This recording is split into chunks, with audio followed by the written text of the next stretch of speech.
Airline pilots association of India இது மாரி west Asia ஜோன்ல இந்த கான்ஃபிளிக்ட் போயிட்டு இருக்கிறதுனால அங்க பறக்கிறது ரொம்ப டேஞ்சரஸா இருக்குன்னு சொல்லிட்டு டிஜிசிஏ அதாவது டைரக்டரேட்ஸ் ஜெனரல் ஆஃப் சிவில் ஏவியேஷன் கிட்ட கேட்டிருக்காங்க. இது மாரி நாங்க அங்க ஃபிளைட்ஸை பறக்க விரும்பல, நாங்க ஸ்டாப் பண்ணணும்னு நினைக்கிறோம்னு சொல்லி கேட்டிருக்காங்க. ஸோ மெயினா என்ன ரீசன் பாத்தீங்கன்னா பேசஞ்சருக்கு ரிஸ்க் இருக்கு, பைலட்ஸ்க்கு ரிஸ்க் இருக்கு, ஏர்கிராஃப்ட் டேமேஜ் ஆகும். ஸோ எந்த ஒரு ப்ராப்பர் இன்டெலிஜென்ஸும் இல்ல, இன்சூரன்ஸ் கிளாரிட்டியும் இல்ல. இதுக்கு டிஜிசிஏ அப்ரூவல் கொடுத்துட்டாங்களான்னு கேட்டீங்கன்னா இல்ல.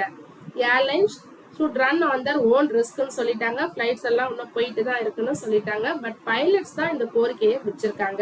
ஸோ இதனால நம்ம ஸ்டாக் மார்க்கெட் வைஸ் என்ன ஸ்டாக் வாட்ச் பண்ணணும்னு பாத்தீங்கன்னா Monday, SpiceJet and InterGlobe Aviation. So இந்த ரெண்டு ஸ்டாக்குமே நம்ம வாட்ச் பண்ணணும். ஸோ இது மட்டும் காரணம் இல்லை, ஏர்லைன் டர்பைன் ஃபியூவலும் இன்க்ரீஸ் ஆயிருக்குன்னு நம்ம ஆல்ரெடி பார்த்துருந்தோம். ஸோ அதோட விலை எவ்வளோன்னு பார்த்துடலாமா? பிப்ரவரி 2026ல 91,393 பெர் கிலோ லிட்டரா இருந்தது. அதுக்கப்புறம் இந்த கான்ஃபிளிக்ட் ஸ்டார்ட் ஆனதுக்கு அப்புறம் மார்ச் 1ஆம் தேதி பாத்தீங்கன்னா கிட்டத்தட்ட 96,638 பெர் கிலோ லிட்டரா இன்க்ரீஸ் ஆயிருக்கு. கிட்டத்தட்ட 5,000 rupees இன்க்ரீஸ் ஆயிருக்கு airline turbine fuel.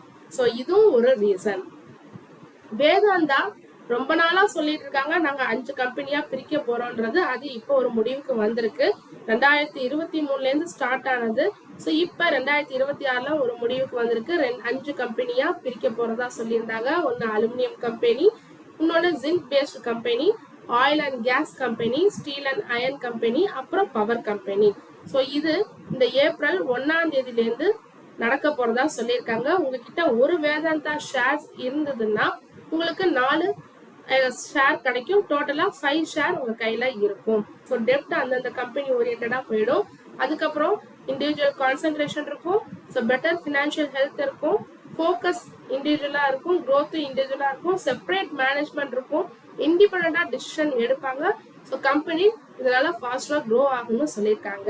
Demerger effective from April 1, listing of new shares mid மேல கிடைக்கும்னு சொல்லியிருக்காங்க. ஸோ டிமர்ஜர் ஆனாலும் ப்ரமோட்டரோட குரூப் பாத்தீங்கன்னா 50% ஹோல்டிங் இருக்கும் எல்லா கம்பெனிலையும் சொல்லியிருக்காங்க. ஸோ இந்த நியூஸ் வந்ததுக்கு அப்புறம் மார்க்கெட்ல வேதாந்தாவோடைய ஷேர் ஷார்ட் டேர்ம்ல கண்டிப்பா வால்டிலிட்டி இருக்கும். தொடர்ந்து இது மாதிரி யூஸ்ஃபுல்லான மார்க்கெட் அப்டேட்ஸ் வேணும்னா மறக்காம நம்ம சேனலை சப்ஸ்கிரைப் பண்ணுங்க. தேங்க்யூ.